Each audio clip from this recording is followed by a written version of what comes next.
Magandang araw! Ako si Heart Elasprila. Ako si Aliana Kahil.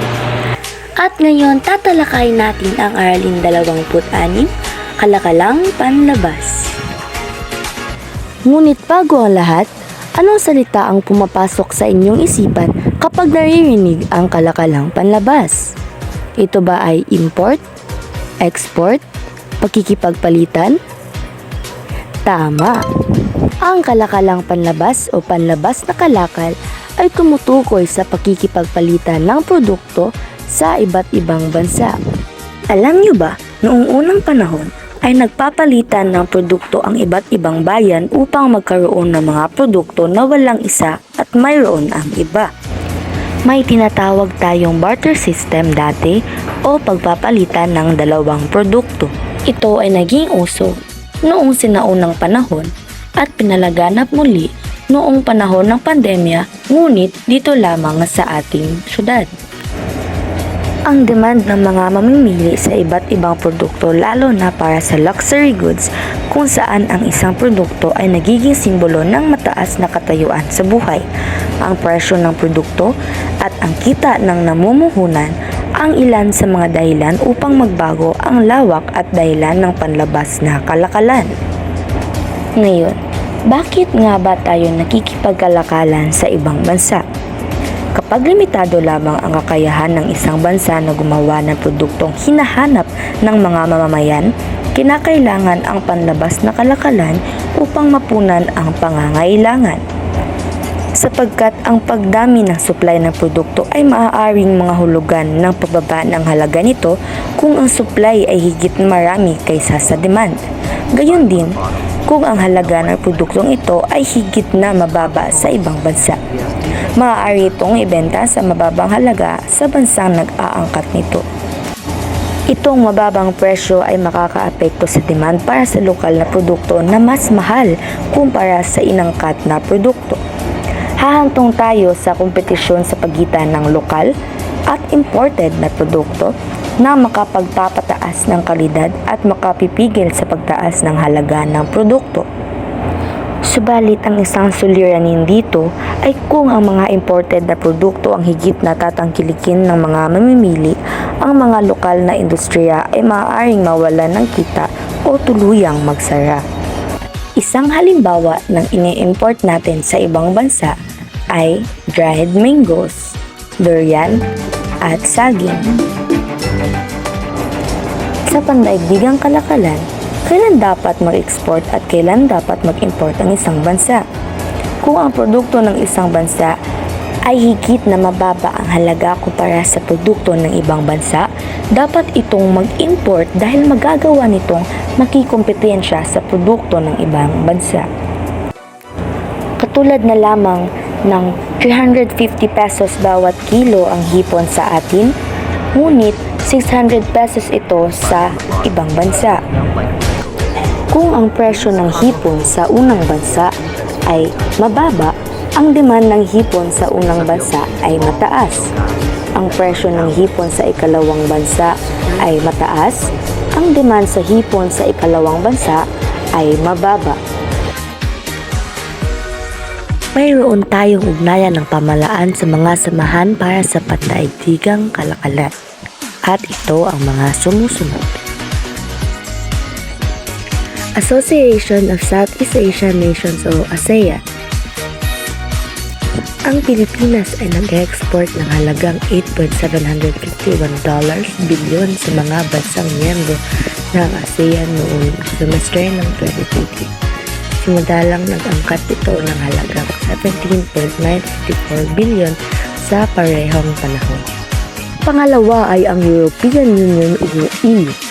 Nagkakahalagang $13.874 bilyon ang kabuuang halaga ng kalakalan na namamagitan sa Pilipinas at mga bansang bumubuo ng European Union. Nag-export ang Pilipinas ng mga produktong nagkakahalagang $7.184 bilyon, samantalang nag-angkat ang bansa ng mga produktong ang halaga ay $6.690 bilyon sa miyembro ng European Union. Sa bansang Germany, ang pinakamalaking ugnayang pangkalakalan ng Pilipinas sa mga bansa sa Europe. 3. Asia-Pacific Economic Council o APEC. Ang pinakamalaking halaga ng panlabas ng kalakalan ng Pilipinas ay sa mga bansang miyembro ng APEC. May kabuuang 106.638 billion ang halaga ng mga produktong umiikot sa naturang kalakalan. Sa bansang Hapon, ang pinakamalaking ugnayang pangkalakalan ng Pilipinas sa mga bansang miyembro ng APEC. Mga patakarang pang-ekonomiya na nakatutulong sa kalakalang panlabas ng bansa. Mga sitwasyon kung saan ang mga inaangkat ng produkto ay higit na mababa ang presyo at tinatangkilik ng mga mamimili ang pumapasok ang pamahalaan upang protektahan ang lokal ng mga industriya sa pamamagitan ng sumusunod. 1. Taripa. Ito ay ang buwis na ipinapatong sa mga produktong inaangkat. Pinataas nito ang presyo ng inaangkat na produkto upang maging higit na mataas ito sa presyo ng lokal at pandaigdigang pamilihan. 2. Kota. Sa pamamagitan nito ay nililimitahan ng pamahalaan ang bilang ng produktong inaangkat mula sa ibang bansa.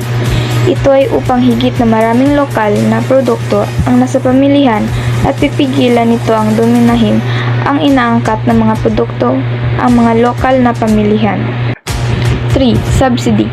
Ang pamahalaan ay nagbibigay ng deskwento o materyales sa mga industriya o sektor na nangangailangan ng tulong upang maging mababa ang halaga ng kanilang produkto at magawa nitong makikumpetensya sa halaga ng produkto sa pandaigdigang pamilihan.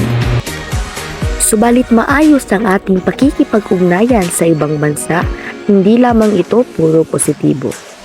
Sa pandaigdigang kalakalan, ito ang mga negatibong epekto. Ang pakikipagkalakalan ng mga bansa sa isa't isa ay isang kaganapang hindi maiiwasan dahil ang katotohanan ay walang bansa ang kumpleto sa lahat ng kanyang mga mamamayan. Bukod sa mapupunan ng kalakalan ang pangangailangan ng isang bansa, ay magdudulot ito ng sumusunod na mga kagandahan sa ekonomiya. Ito ang dalawang halimbawa ng positibo.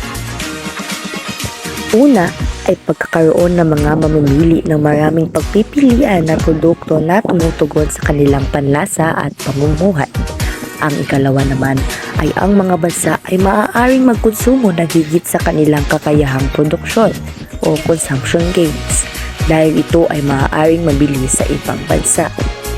Ngunit sa kabilang banda, ang pandaigdigang kalakalan ay nagdudulot ng sumusunod na mga negatibong epekto. Una ay ang paghina ng lokal na mga industriya bunga ng kompetensyon mula sa mga dayuhang industriya at paglakas ng kolonyal na mentalidad ng mga mamamayan. At ito ang mga iilang impormasyon ukol sa Pilipinas sa pandaigdigang kalakalan.